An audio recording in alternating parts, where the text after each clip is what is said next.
And we are live. Welcome back to another episode of Marketing Without Rules, the show where we work to inspire business owners by bringing on guests who exemplify the hunter mindset. They make moves, they color outside the lines, and they have found creative ways to channel the attention of their community into currency. This show is sponsored by Blue Crocus Solutions, a web design and SEO agency focused on helping home service companies. I am your host, Louis Vandervalk, and today I have the pleasure of chatting with Chris Scoville. Chris is the founder and CEO of Improvify with 31 plus years experience in home improvement lending, and training platforms that help contractors grow their business by selling financing at the point of sale. He's also a marketing genius of sorts, not necessarily because he does wild and outlandish things, but he just gets super consistent when he latches onto a method. And we'll hear about that in the growth of Improvify, some of the other cool stuff he's done. But Chris, welcome to the show. Excited to have you. Great to hear, be here again and be back. I think you and I have consistently over the years, with every launch, regrouped and said, hey, what's going on? And, it's the R4 method. Back in the day, reviews, referrals, rewards, and retention. Roll up. Blue Pages Pro. Roll up. Exit. Property.com. Exit. Improvify. Financing improved. Like, dude. Exciting.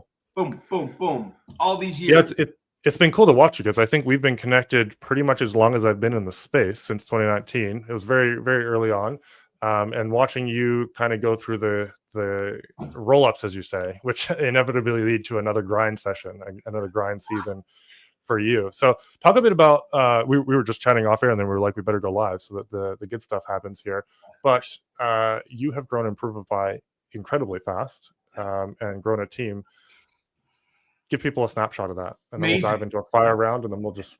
Absolutely amazing. It hit me the other day. I am in Utah headquarters, and I went down to Silicon Slopes Valley, which is Silicon Valley of Utah.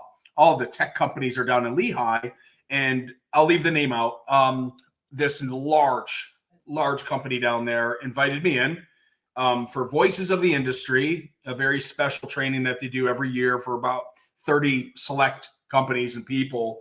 But on Monday, I spoke for a group for RoofCon, which is RoofCon is an organization that does seminars. This year, they're doing that out in Oklahoma, I believe, in January. But anyway, they invited me to speak. Now, typically, I get on stage, Louis, and talk about financing. The F word, right? But I make it fun and energetic. This, though, I looked at the topic and I said, I'm not going to really talk about financing. I'm going to talk about how to build a team. Building on purpose, right? Which is the name of our podcast. Building a team with purpose, right? Was kind of the topic. So I was to speak Monday morning. I'm the opening speaker. And I built the presentation on Sunday, fresh. And I did it on Canva. And I just sat down like a writer. And I just started writing like Jerry Maguire. And it just poured out of me. And 17 pages later, I'm ready to do a presentation the next morning on how to build a team. And it was so easy because all I did is what my wife, the CFO of our company, did in a year and a half here at Improvify, and told the truth. I told how our culture is, how our mission, how our value is. So I sat down, wrote it, opened it up to present it on Monday, never went through the slides, and just presented beautifully from the stage because I was authentic and I was real. So we built this company in a year and a half to 18 full-time teammates around the nation. We have CPAs, accountants, marketing, legal counsel, tech developers in Denmark and in Arizona. We have business development managers. We have client success managers. We have a COO. We have a CFO. We have a CEO. And we've got directors. So we have a real business, and we built this in a year and a half, man, from an idea on the back of a paper, It's exciting. Yeah, man, I come from financing. So I'm 55 this year. I'll be in January, I'll be 55. Like, I'm not going to retire. Like, you can't make me, right? You can't stop me from starting another business.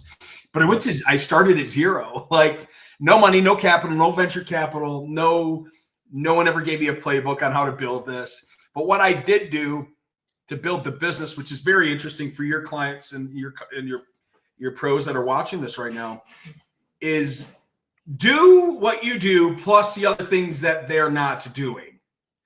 I'll say it again. Do what you do it really well, be the best, but then look at what others in your market are not doing and then do it. Because I'm going to say it was easy. It's never easy to build a business, but it was easy because all I did was do what my competitors aren't doing and do it better. Like Lewis, my competitors are banks, big banks with lots of freaking money. They've commoditized financing for contractors. It's just a cold industry. They hand them a rate sheet and a sales rep and say, go sell and make us money. And I was like, no, that's just horrible. It's just a commodity. What we do is we build a partnership with our contractors. We care about them. We're involved, invested, and vetted in their interests and their goals and their ROI and their mission. We offer lending.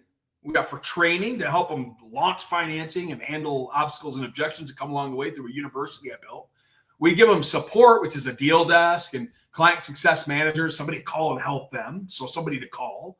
And then we give them our mobile app, our technology that we build so they can take the tools to the toolbox at the point of sale to help them convert. So like all I did was the 4 pillars that nobody else does. Super cool, man. Super cool. So yeah, we grew this pretty fast. 775 plus clients in less than a year and a half. To your point, organically, marketing outside of the box, outside of the lines, consistent, focused messages, and stay true to what you do.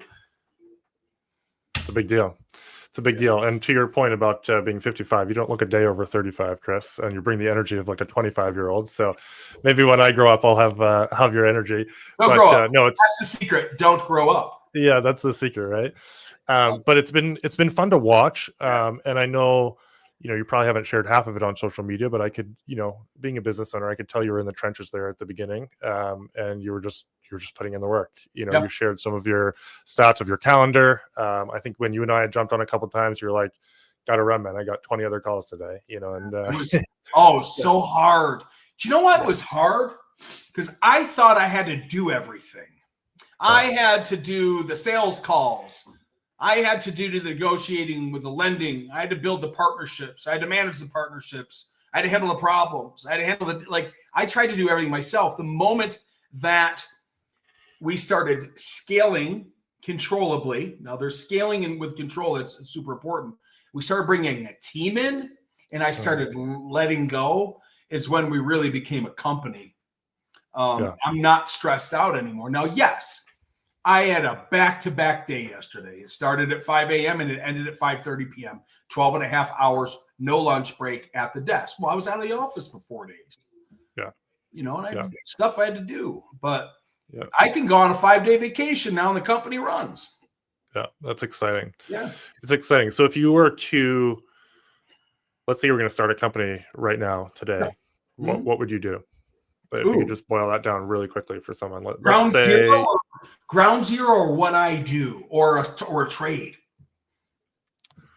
Pick one. Pick which one you want to go into. I think to relate to our audience, I'd probably prefer a trade. Let's pick a trade. Yeah. So let's name the trade first. You pick which. I know you're really familiar with roofing, but pick a trade. Throw one out there. Sure. I'm not going to pick roofing. I'm going to pick something that I haven't seen in Utah at all. I'm going to go blue ocean strategy on everybody here. I am going to sell generators. Okay. I'm going to be the generator king in Utah. Nobody will ever be able to type in, I need a generator, Generac or Kohler or Briggs & Stratton in Google without seeing the generator king pop up in SEO. I am going to learn everything about generators that I can.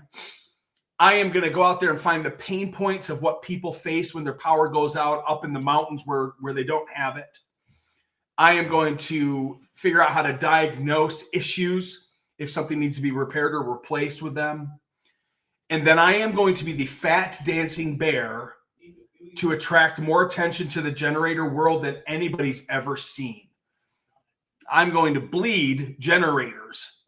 I'm going to learn financing because I know that the key to buying something comes down to the price. And if they don't agree upon the price or the payment, they won't buy it. So I'm going to learn everything I can and have the best lending solutions for Improvify that I can.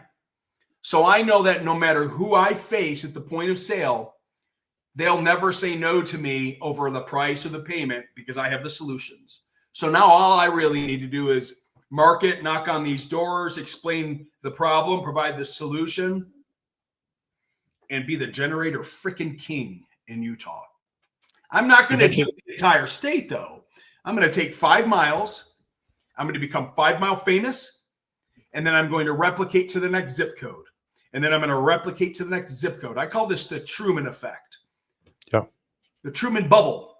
Jim Carrey had no idea until the end of the movie when a camera broke and he looked up that he was in a bubble. So he had this beautiful world that he dominated in. So I'm going to be the generator king in the Truman bubble. And then once I've dominated this and learned the market organically and SEO and paid and all the cool stuff, and I've got my network of realtors and builders and air conditioning guys that don't sell it, and roofers that don't sell it, and siding guys that don't sell it, and I've networked with them as my referral base, and I'm the generator king because I'm referring back to them. So I've got a referral network in my 5 miles. Then I'm going to just duplicate it and then scale. Love that. You mentioned the fat dancing bear. Yes, sir. Can you get technical with that? Yeah, sure. You have been that. For Improvify. I am good friends with Alex and Layla, and I spent a couple days with their team and them talking about the fat dancing bear. No way. Very cool. You throw that out there really, really casually, but for those listening, he just pulled up an acquisition.com workbook, which means that's Alex and Layla Hormozi. Very cool. So I spent a lot of time examining my business, learning my constraints, calculating my EBITDA, and trying to conquer how I can manage what I've created, which is called key man risk. Chris Scoville, am the finance guy. I'm the fat dancing bear. I'm the guy at the intersection going, and you're like, oh my God, fat dancing bear. What's he selling? I'm going to do business with him. Can I insert an anecdote here real briefly? So in one of the groups, someone was asking for a financing solution, and I happened to see this conversation come up, and someone literally, so to back up here, Chris does, I don't know if you still do it as frequently as you used to, but you would do a live every time you walk your dog in the morning. Yeah. You'd go on live. Yeah. And someone asked for financing in the groups, and someone commented and said, can't remember his name, but there's a guy that walks his dog every morning. Like, find out who that guy is and reach out to him. Exactly. That's just what you were. You were the guy that was going live every morning. Or I'd walk my dog and I'd go, oh my God, look at all these homes and look at all the things that they need help with. And yet people say, I don't have any leads. Yep. Yet you can open up Google Map and look down and pick a radius of all these homes that have the things that you need to go and fix. Yeah. So you were the fat dancing bear to the point to where your dog walking became the thing that people remembered. They knew you had the solution. I'm also known as the bald guy that does financing. It's like weird. It's like these things that pop up in groups where I don't post in groups, by the way, anyone. I don't go into groups and go, hey, you guys should offer financing, because I don't ever post because I sit back and wait for people to tag me, and then I come in and then I go into the answers. It's you're gonna drop answers and they ask you answer. Right. So it's such a good book. Yeah. So I don't post in groups. I'd love to. I'd like to be educational, but I'm afraid that even if I'm educational, someone's gonna think I'm pitching them. So all I do is respond. And people will go, I know this bald guy that does financing. So I've been called everything. So let's go back to Alex and Layla. I'm sitting there. First, I don't even tell you, I didn't go with the CFO. And I got COVID on the second day while I was there. It was very uncomfortable. Oh, brutal. It was a real tough trip for me. It wasn't like Vegas fun and Alex Hormozi and Layla fun. I faked it. I faked all the way through it. Also didn't know that I had COVID. I thought I had the flu. So I wasn't trying to infect people. I just had no idea. I got it while I was in Vegas, while I was there. So needless to say, they're like, cost of acquisition, EBITDA, call CACL. I'm like, what the hell? So I come out of the break and I call my CFO and I go, what's our customer acquisition cost? Like, what is this? She's like, what are you talking about? I'm like, give me some calculations. They're going to ask me. Like, I needed numbers, right? So I learned a lot. And now I know what I know. Now I can go back to the drawing board. Okay, cool. We can make an adjustment. We can increase our investment with what it costs to do business with us, right? So because of the amount of value, I call it the value stack selling system. If your value is like this, and you're only charging $2,500 for it, and the return is $300,000 at the end of the year for the contractor, there's something off there. If it costs $2,500 to do business with me, and I make you $300,000 in a year in financing, that ain't fair. I should be 25,000, right? If I make you 300,000, is it fair to say you should pay me 25? Or better Quite question, possibly. pay me $25,000 and I'm going to go make you 300. Would you do it?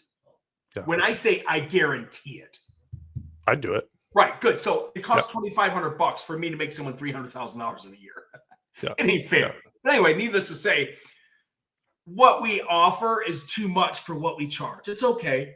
I'm still $2,500. I'm going to increase my pricing here soon because we've got an app, we've got payment, we got credit, we're doing a lot of stuff. It's too low of an investment. It doesn't make economic sense. So that's just one thing.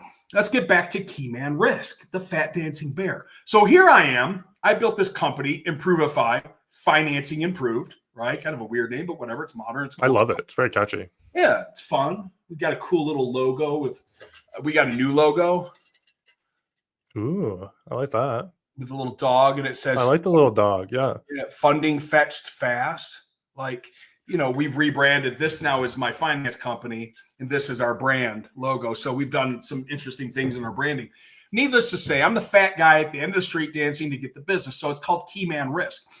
If Chris Scoville is Improvify, and when I go to sell my company for $500 million in 3 years to U.S. Bank or Citigroup or a large entity, and they go, well, we'd give you 500, but Chris, this business is you. Yeah. And I go, no, it's not. We have 10,000 clients. Our annual recurring revenue is $5.7 million. Our funding is $1.2 billion a year. Our commercial is $1.5 billion a year in funding. What do you mean? Yeah, but Chris, it's just because of you. So what I have to do now, Lewis, is go back and go, where can I remove Key Man Risk for our company, right? Mm-hmm. How do I remove this face, the dancing bear, from the attractive character to the business? And how do I make this the proposition?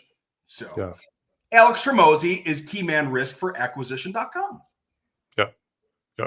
So anyway, I learned a lot about that. So we're in the process of slowly integrating and building things in the YouTube station and removing Key Man Risk around taking Chris Scoville out of it, but building lots of education and business in the box types of solutions. So what does Alex say about him being Key Man Risk? Like, what are they doing? Or is that just part and parcel with what they're building? It's okay for him. And here's the reason why. Before, in his gym business, it would have mattered. But now that acquisition.com is kind of him and Layla. Yeah. Yeah. You know what I mean? Like it doesn't matter now. Who's going to buy acquisition.com? PwC, PricewaterhouseCoopers, like who buys them? Their venture capital, investment, funding. It doesn't matter now. When you get into the B's, it doesn't matter, the billions. It doesn't matter for him, for him to be Key Man Risk.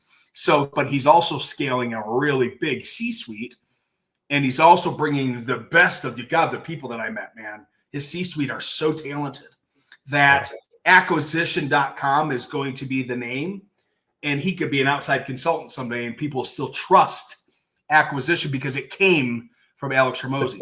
So and they trust that he's built the systems to keep it going because of who he is. Yes. So a lot of it, folks, comes down to trust. If people trust Chris Scoville and they trust Improvify, when Chris Scoville eventually moves out of the fat dancing bear position, they already know that they trust Improvify, right? We're getting to that odd stage now where I don't answer my phone anymore Katie, my executive assistant, answers my calls. I picked up one call today because I didn't forward my line today. I'm here in the office. And Richard goes, "Hey, Katie, it's Richard." And I go, "Richard, it's Chris." He's like, "What?" He was already prepared to not talk to me.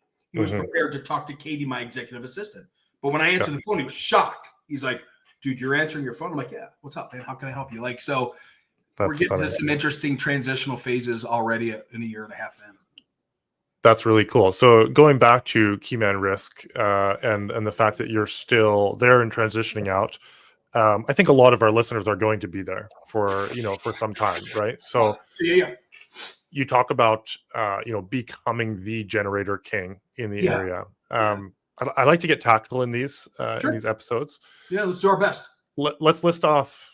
I mean, I think you can probably easily think of 5 things, but like, can we go through a few things tactically that you did for Improvify? And the walking the dog and lives was a big one. Commenting in the group, stuff like that. Yeah. So it comes down to this. Oh God, a few great guys that I learned from, right? Alex, J. Abraham. The list goes on and on. Ogilvy, right? Like, my goal for Improvify was always just to educate people, to be the agnostic source for financing. What does that mean? That means that, hey, listen, I don't care if you do business with me or not. I don't care if you work with a competitor. I'm here to help you. So if you're with a Green Sky and you've got a question and you're wondering how to build margin into your pricing to cover their high freaking dealer fees, call me. I'll help you. Well, Chris, they're your competitor. I don't give a shit. I'm super proud that contractor's offering financing with somebody. Yeah. I want to be the guy that people reach out to that just will help them. So my open door policy and education policy, my marketing, my advertising, my speak, my walking the dog training ain't ever focused on owning the market 100%. I think a lot of businesses make that mistake. Instead of just helping people, they want to capture all the people. I'm not for everybody. A guy yesterday said, "I'm not going to pay you $2,500. You should pay me for bringing you people for lending." What a horrible, what an interesting 1987 thought process that was. I didn't beat the guy up. I said, "You're right. Maybe I'm not right for you." I said, "Here's 4 other lenders that are free. However, free always comes at a cost." Does. Free will give you cold commodity rate sheet and a rep that won't ever see you with no training, high dealer fees, and low approvals. So here you go. Good luck. Do with it what you will. I'm sorry. I'm not distracted. But I just got another guy that just came in. I'm going to hide his name. "Hey, comments in my Facebook post. Do you charge an annual fee?" Annual spelled wrong. "I know most companies that have promotions with no dealer fees."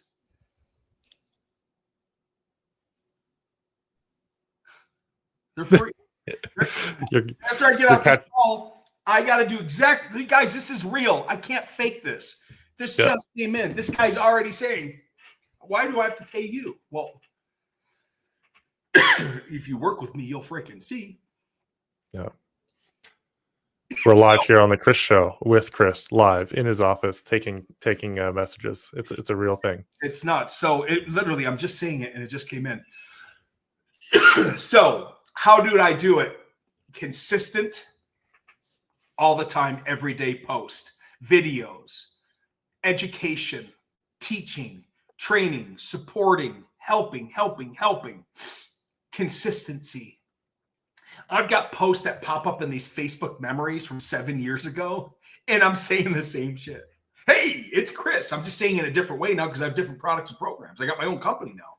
We got a mobile app that does all this cool stuff, right? Like back then at that company, we only had one solution. Now I've got 30, right? So it's just repetitive consistency, helping and doing it over and over. But it is staying so focused that you're not the jack of all and the master of none. So when you said, "Hey, Chris, if you were to go start a business," excuse me, and I said, "I'm going to go do what no one else is doing. I'm going to create a blue ocean strategy. I'm going to be the best in that industry that nobody's doing. I'm going to become 5 Mile famous." Like, I named all the things in my marketplace that I haven't seen anybody doing, because I know that if I went out and did it, and I don't even know how to do it, I know how to do it. I would say so focused as the generator guy that it would make people puke when they saw me at the gas station. My trucks would be wrapped. I would stand out like a sore thumb.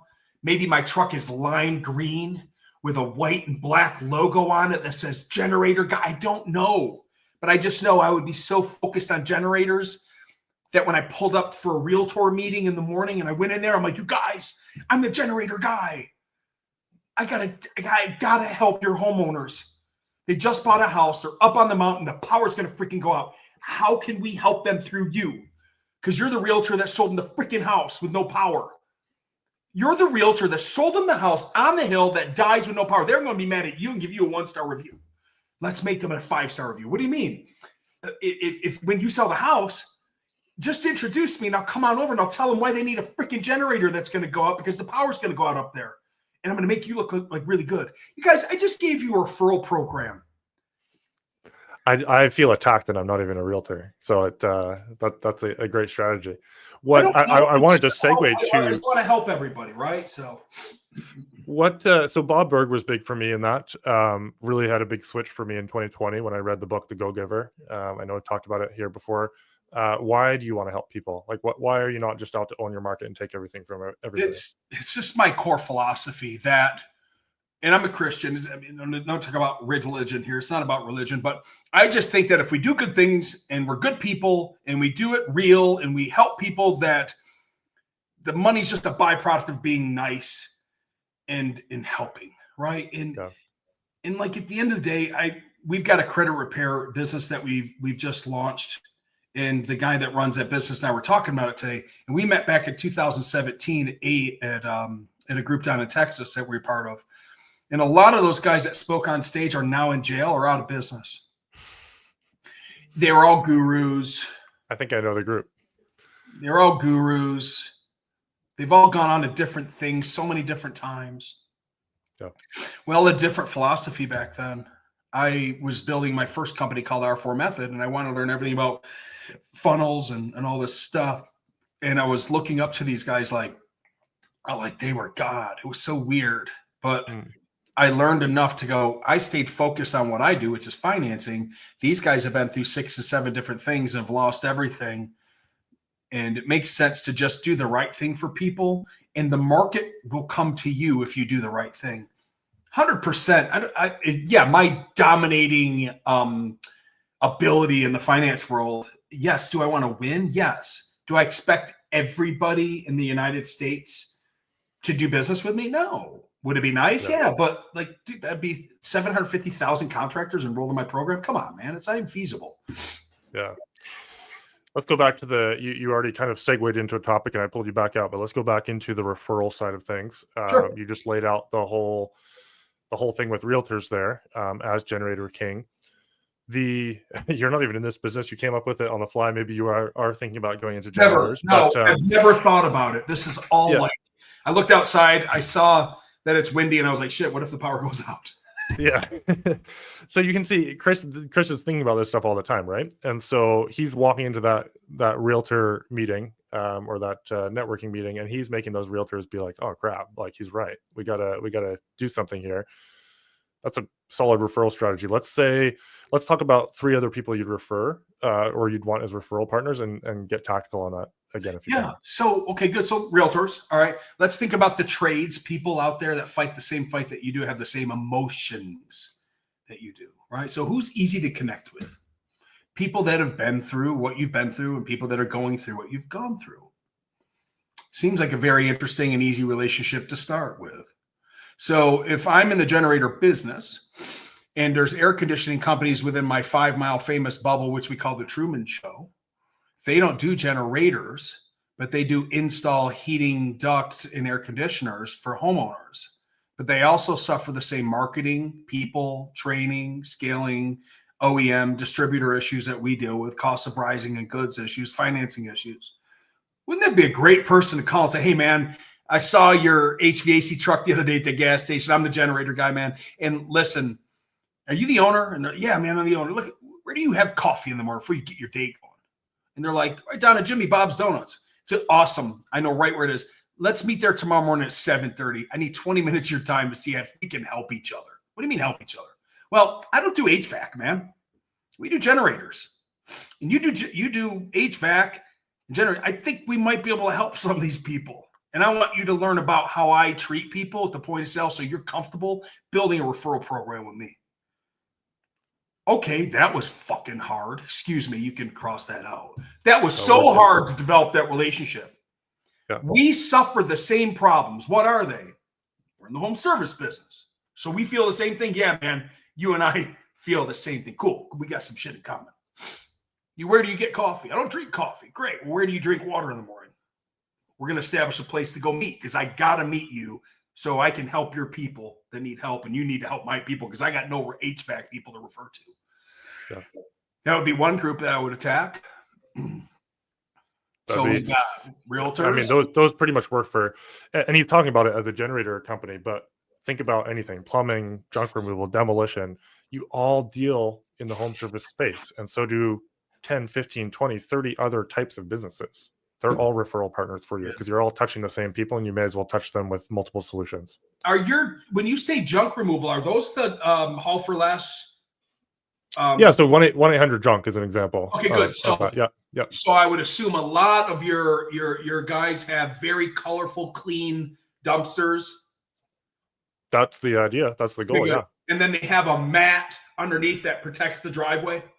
Yep, pretty commonly. Okay, and they have a porta potty attached to it. That's kind of a different industry. Some people do rent porta potties. Yeah. Okay, gotcha. I was just wondering because it's like. At the end of the day, I walk and we've got a lot of beautiful buildings going on around here. And I've noticed, this is so odd to me because, again, I never stop working. I see the dumpsters for the houses that are being built up here. And then I see the porta potties and I'm like, why the hell? Like, why aren't those two Why aren't they combined? Why aren't those kind of things together, right? So I just wondered, like, it makes sense because people building construction and doing work on people's homes can't. The only issue is when you dump the dumpster, when you tip it up to dump, like that wouldn't go too well if they're attached. I bet there's a little thing that we could do to fix that though. But needless to say, I just see these two things in conjunction with each other. But I see the dumpster so ugly and beat up that I'm like,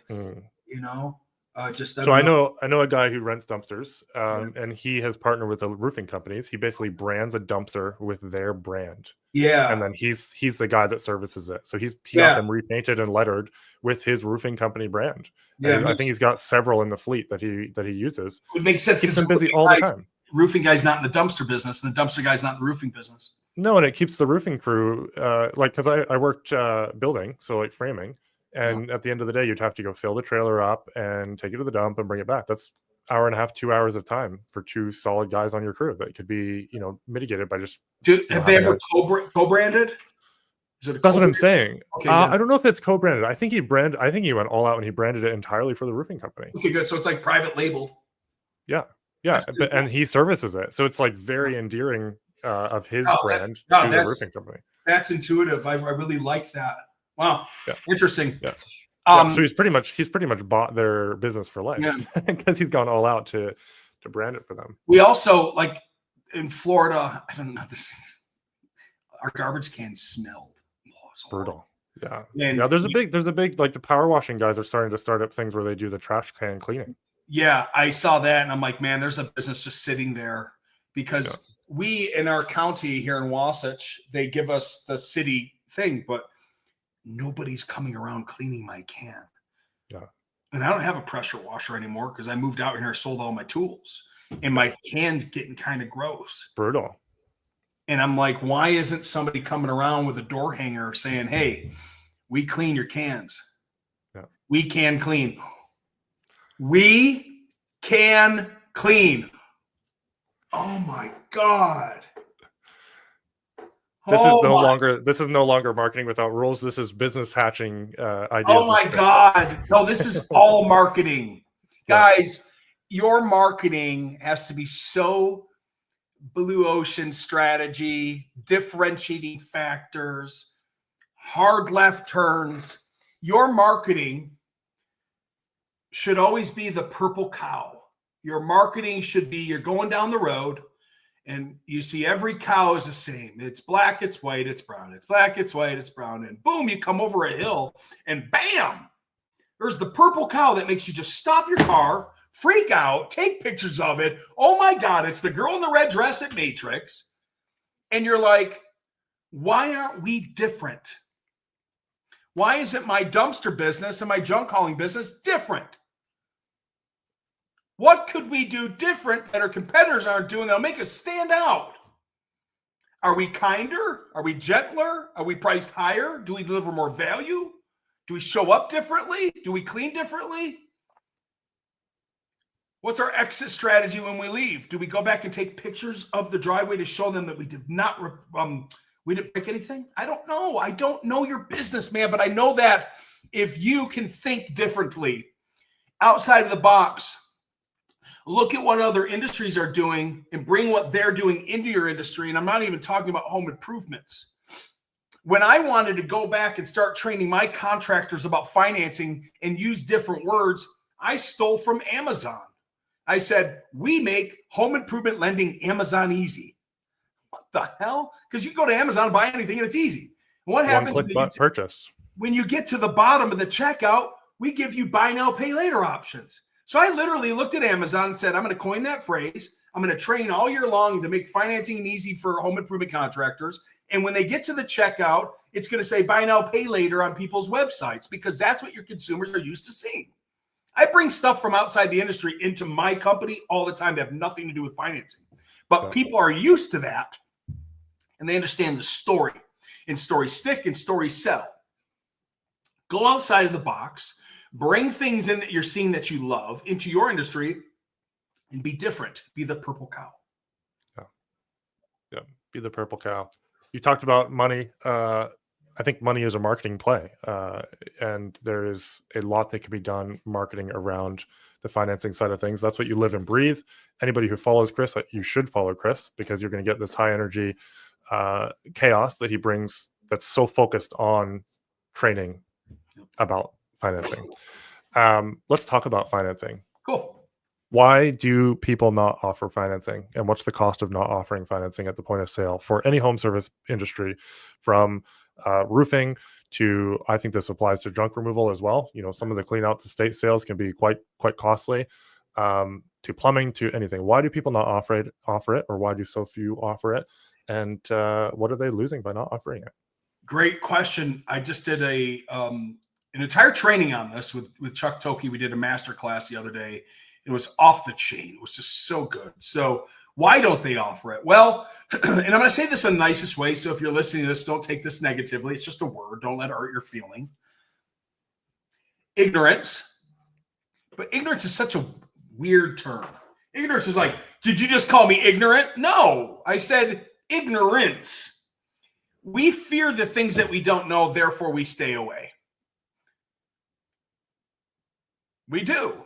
So if we think that financing is hard, financing is expensive, financing will hurt my feelings of my customers if I ask them if they want a payment solution, we're just completely ignorant to the fact that your customers are sitting there waiting and expecting for you to present a financing low monthly payment option affordability solution. Why? Because they get it at Brooks when they buy the $200 pair of sneakers. They get it at Amazon. They finance their groceries, their gasoline. They finance their cell phones. They finance their homes. They finance their furniture through Ashley Furniture for 5 years, no interest. But you walk in there as a contractor and expect them to lay down $16,000 on a new roof and write me a check or put on a fucking credit card. Credit card is a form of financing. It's just mean. Do you offer financing, Mr. Contractor? No, all my customers pay cash. Cool, good answer. What about the ones that don't? Oh, you lost them. There's part two. Because you're not offering financing, the ones that wanted to hire you don't hire you because you don't offer financing. So think about what you did lose. You did lose because you didn't even know you lost it. All right. Yeah. But if you offer a credit card, you're offering financing, but you're just being mean. You're forcing the consumer to go freaking figure it out. Like, okay, I want the Sky Miles. I get that. We're going to pay it off the end of the month because you're rich. Cool. Or, yeah, we don't take credit. We don't take financing. We don't offer financing, but we take credit cards. $15,000, please. And they're like, I don't have $15,000 limit on my credit card. Well, sorry, we can't help you. And you walk away from the job. Like, what are you doing? Now that the sale is different when you do offer financing.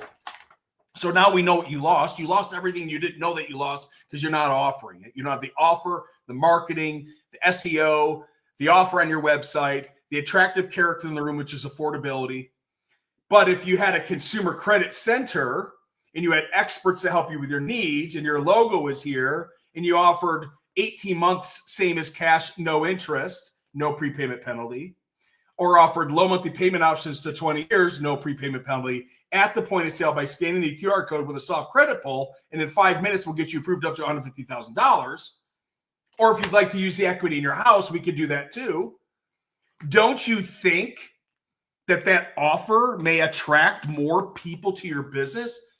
Because when they see your price tag of $15,000, $20,000, $30,000 for your thing, they freak out and they go, that's too expensive. I can't afford it. Have a nice day. Instead of that, you go, hey, look, roofs ain't cheap. Home improvements ain't cheap. That's why we, hand over heart, have a consumer credit center here at Chris's Generators. Look, a lot of our customers like 12 months, same as cash, no interest. Some of our clients like a long-term loan with the payment option with no prepay. Out of those two options, what sounds more interesting to you? And then you let your buyers buy how they'd like to buy from you. If they write you a check in cash, take it. If they give you a credit card and you want to take it, take it. If they want your financing, take it. You don't offer it. It's not an option for them to take. Therefore, you may lose the sale. Worse, they ask for a discount. And now you discount your profitability and your margins, and now your cash flow is suffering. So by being ignorant and not offering it and learning why you should offer it is the number one thing that stops a contractor from doing it. Mindset. Being open to learning how to do it properly, how to protect your margins is the biggest. Are we live right now? Like this is being streamed somewhere? It's being streamed all over the world. This is like good stuff. I've done 2 meetings this week that can literally make you hundreds and hundreds of thousands of dollars if you just simply follow what I'm saying. It's a big deal. And I think the follow-on effect of that is if you don't offer it, they're going to either ask you for a discount or they're going to go to someone who's cheaper. And then you're going to go to the other guy that offers it. Or they're going to go to the other guy that offers it, right? But if no one, even if few people are offering it in your industry or in your area, they're going to go to the person who's cheaper, the chuck in the truck, who's then going to give, it's going to be a disservice to them and a disservice to you and your bottom line. Price. Everything comes down to price. Let's agree. Yep. This is a watch. I don't know. It's a nice watch. It's a dive watch. And it's $10,000. Now, I don't want this watch anymore, but you know that this watch is worth $10,000. And Lewis, I come to you and say, hey man, I'm desperate. I got a $10,000 watch and I'm going to sell it to you for $1,000 because all I need is $1,000 to help me out of my desperate situation. Are you game? Because you're going to go, Chris, I'm not into watches, but that thing's worth $10,000. I'm going to buy it for $1,000. I'm going to resell it for $9,000 and make $8,000. Or you're following me? Like you understand that the price of how would I sell this to you matters, and you buy it, right? You're not into watches, but you buy it, you resell it, you make $8,000, $9,000. Who cares? Whatever the numbers. All right. Now let me pose another scenario. Lewis, man, I'm in big trouble. I owe the IRS money. I got a $10,000 watch. I'm going to sell this to you for $9,500. Will you buy it? I'm a little less interested. Why? Because the price ain't right. The offer wasn't right. The value wasn't right. The flip of you making the investment wasn't right. So it came down to you saying yes for 2 things. It was the price because the watch remained what it was, 10. My buy price to you with this 1,000, you're like, I'm going to flip it or I'm going to keep it because that's a crazy value. My next offer was $9,500 and you're like, $500 spread. I'm not into watches. There's too much of a risk because if I buy it and I can't sell it for $9 and I got myself for $95, I'm flat. It was not a bad investment. So it all came down to price and payment. And your story didn't matter because I empathize with the fact that the IRS is coming after you, but it doesn't. No, it had no effect on you. You care about me, but dude, it came down to price because you ain't going to give me $9,500 for a watch that you know that's worth 10 because you're not into watches. If you're into watches and you're like, I've always been looking for that watch. Wow, I can buy it for $500 cheaper. Then you might buy it. I don't know. But that is not the thing that moves the needle. The thing that moves the needle in sales is the price. Yeah. And it moved the needle on you. I could sell you this watch right now. I'd buy it. Yeah. Even though I'm not a watch person. Yeah. Because you're like, I know that I know there's someone that will buy it from me. Yeah. Or you're like, I got a $10,000 watch for $1,000. I won. Now I'm a watch guy. So it all comes down to price. I normally tell that story about a Lambo, but I just picked an item out of the blue just now to talk about. Pretty relatable because and it worked too because I'm not a watch guy, but it was a no-brainer, 100%. Everybody at their core knows that they can resell something if there's a big enough spread, even if they don't know it. And it comes down to home improvement. If it came down to price, if I was selling junk services or a roofing service or a generator and air conditioning, it comes down to price. I didn't lose. It's $10,000 is the value of this thing. Now I got to make it affordable for you to justify to buy it. Yeah. That's what a financing does. It makes it affordable for people to buy the things that they never wanted to buy anyway. So someone's listening to this and they're like, man, that makes a ton of sense. I'm sold, but I have no idea how to start. What are some of the things that people get wrong when they are talking about financing to homeowners? I think it's all really the delivery. We train contractors really specifically and funly on how to do it early, always, often, and in everything we do. Case in point. Role play. Hey, this is Chris with Chris's Roofing. Look, I'm over in X neighborhood, SEO, and we just installed X product on this person's home. Listen, they took out our special Spring Flex program, FOMO, offer, urgency, that we're offering right now this summer and spring. Look, if you're in this market and you need this repair or replacement, we can make it really affordable, offer, attractive character in the room for you to get this stuff done. Now, look, for the next 2 weeks, I've got a little bit of room for scheduling, fear of missing out, scheduling. Why don't you give me a holler? I'll come over to your house, hop on the roof, and do an inspection to your house. Thanks for checking in. Chris's Roofing. Have a good day. In less than 45 seconds, I loaded a video with an offer, FOMO, call to action, spring promo, educated SEO area. We installed this. This customer took it. Show, tell, and sell. I put so much sales stuff and created so much stuff in that video that I just did live that now goes up on my TikTok, my Facebook, my Instagram, my LinkedIn, everywhere, YouTube. And I do it over and over and over and over again. And everyone sees my videos and they're like, fucking guy goes outside of his jobs and talks about the financing solutions that these customers took advantage of. I didn't even know you could finance a roof. So now you're the guy in the 5 Mile famous area that does these crazy videos outside telling people about how you help the people with affordability. What? Guys, I just made that up. I don't have a script. I didn't know Lewis is going to ask me. I just faked the video of me being a roofer in a local market. I just helped this customer with financing. So what it comes down to is offering it early, always, often, in everything you do. And then ask the customers, hey, here's the biggest one. How do you want to pay? What do you mean? Do you want to use your money or would you like to use ours? What do you mean? We got a consumer credit center here at Chris's Roofing, Chris's Generators. What's that? A lot of our customers like this, a lot of our customers like that. So I don't know how you want to pay for this, but we're here to help you with affordability if you need it. It's just the offer. It's not offering it. If they offer it, they'll take it. If you offer it and they say, no, I'm going to pay cash, they'll take the cash. But if you don't make the offer, they won't take it. Because they don't know.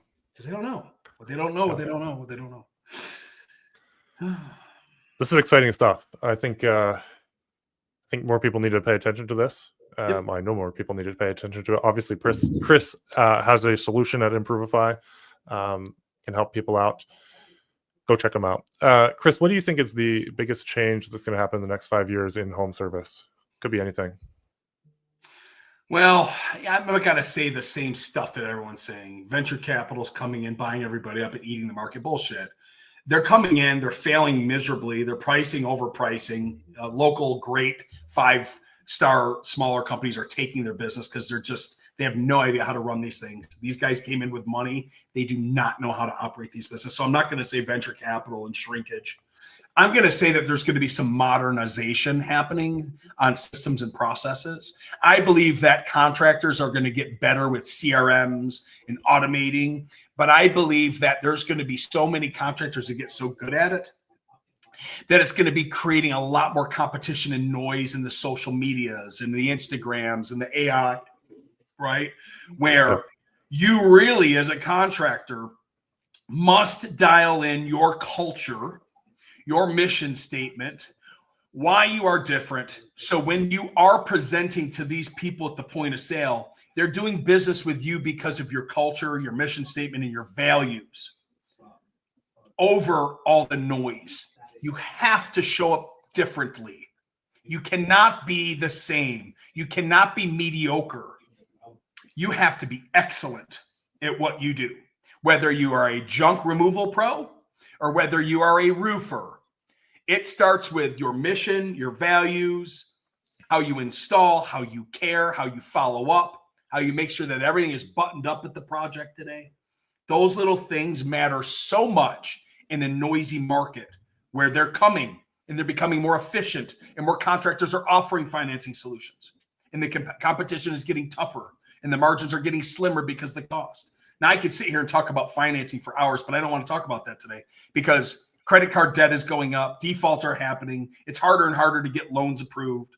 We all know that shit's just happening naturally. I don't care about that. When there's a need, they're going to go find the money to buy the things that you sell because they have to have it. Yep. Huge. So along those same lines, if someone's feeling, stuck, burnt out, ready to quit, they're not feeling, maybe they're feeling the pinch as competition rises. What would your advice to them be? Keep going. 3 more yards.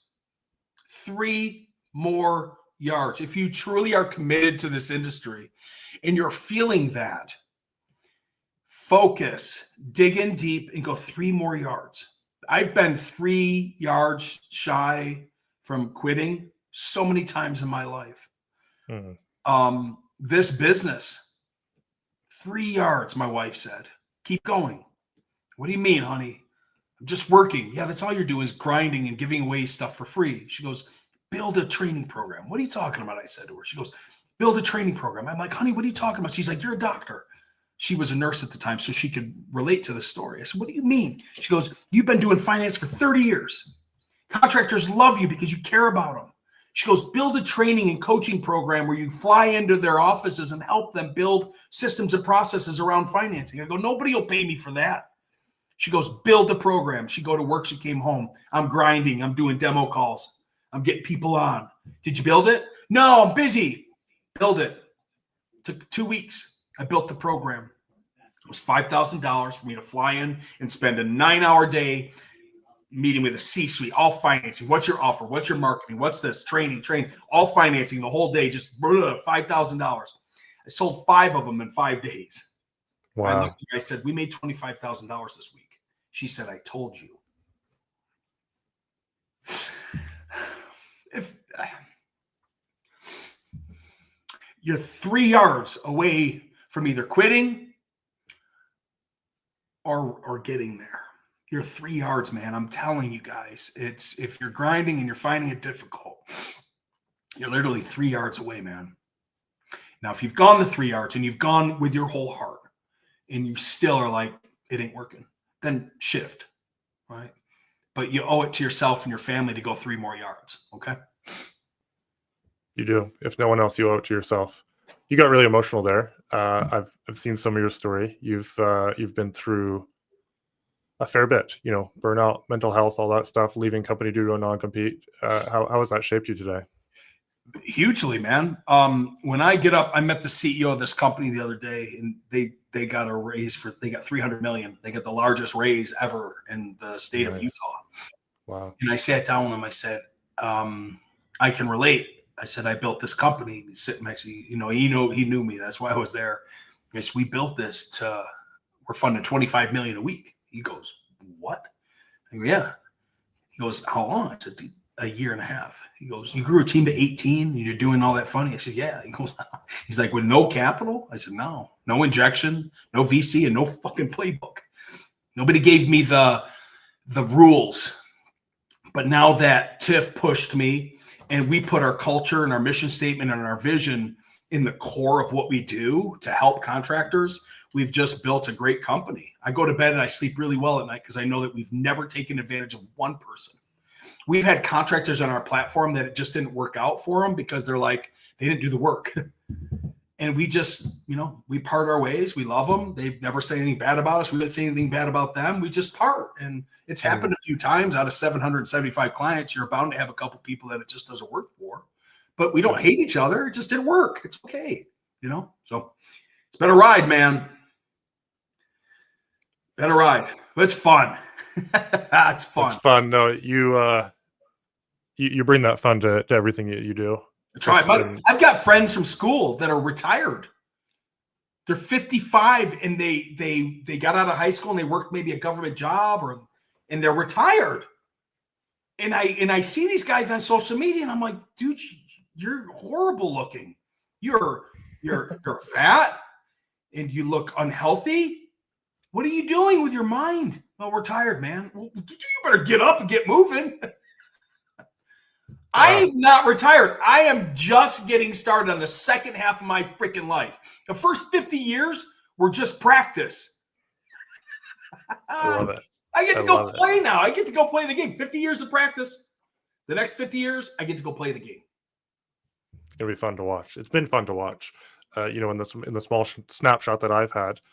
What's something we didn't talk about, just before we wrap up here? What's something we didn't talk about that you'd like to leave people with? How can I help your people, Lewis? Well, tell people how they can get a hold of you and how they can find out how to best implement this stuff into their business, whether it be dumpster rental. Even if I can't help maybe some of your people if that are just, they might be in junk and they're not a contractor license. I can help them because we've got a solution that doesn't require them to have a contractor license coming into fruition the next week or so.